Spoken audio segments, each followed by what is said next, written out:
हमको भी पार लगा देना। हमारा तो ये संसारिक घाट है और आपका बोले अलौकिक घाट होगा। यहाँ आप तो स्वयं उतार सकते थे पार, आपने तो मेरा मर्यादा रखा, संसार को दिखाना चाहा कि भगवान के हृदय में केवट निषाद राज भिलनी सबरी कैसा प्रेम होता है। बस निर्मल मन हो और भक्त भाव होना चाहिए।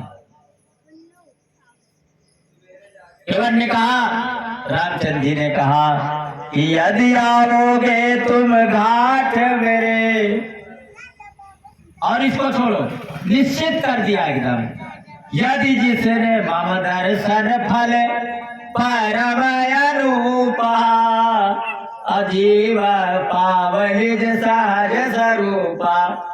केवट आओगे नहीं, आना ही है। बोले क्यों? कहा जिसने मेरा दर्शन कर लिया, जीव पावनिज सहज स्वरूपा। और सहज स्वरूप का मतलब मुझ में ही मिल जाओगे। केवट ने उनको लौटा दिया। भगवान ने कहा जाओ, और वो धीरे धीरे आगे की ओर बढ़ते गए।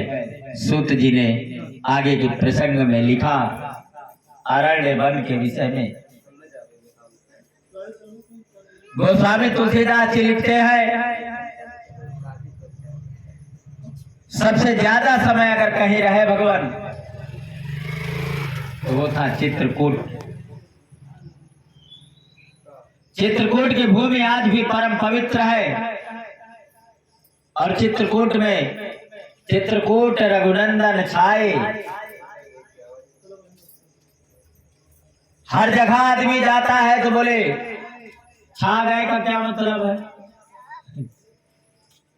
इसका मतलब मशहूर हो गए नहीं। जब कोई धरातल पर कोई महापुरुष, कोई जगत नियंता, कोई जगदीश्वर अवतार लेगा तो प्रकृति अपने तरीके से उसका अभिनंदन करती है, उसका वेलकम करती है, स्वागत करती है। तो पृथ्वी प्रकृति अपने अनुसार सजी धजी थी, इसलिए चित्रकूट रघुनंदन छाए।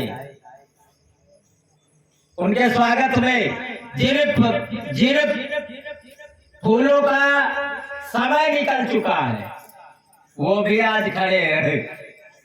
प्रकृति भी चकित है कि हो क्या रहा हमारे साथ। और वहीं पर दिन व्यतीत होने लगे। धीरे धीरे आगे इनका मार्ग बना पंचवटी। थोड़ा कथा को 60 में इसलिए लेकर चलेंगे क्योंकि हम चाहते देवी भागवत को जहां से शुरू किया था 8वां स्कंद की पूरी कथा हो जाए। 2 दिन का समय है। बोले राजा रामचंद्र के।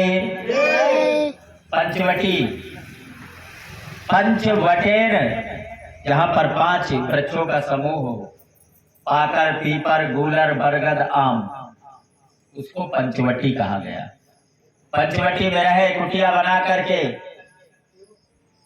एक दिन रावण की भगनी सूर्पनखा उस पंचवटी में आती है और राम लखन को देख के वो मन ही मन में मुस्काती है। हम जैसी नारी उस विधि ने दुनिया में नहीं बनाया है। मतलब I am beautiful woman in all world. इस संसार में हमसे सुंदर कोई है ही नहीं। गोस्वामी तुलसीदास जी लिखते हैं, मोस तो सम पुरुष नमो सम नारी। तुम्हारे जैसा पुरुष और हमारे जैसी स्त्री इस पूरी दुनिया में कोई नहीं है। अब राम जी मर्यादा पुरुषोत्तम थे।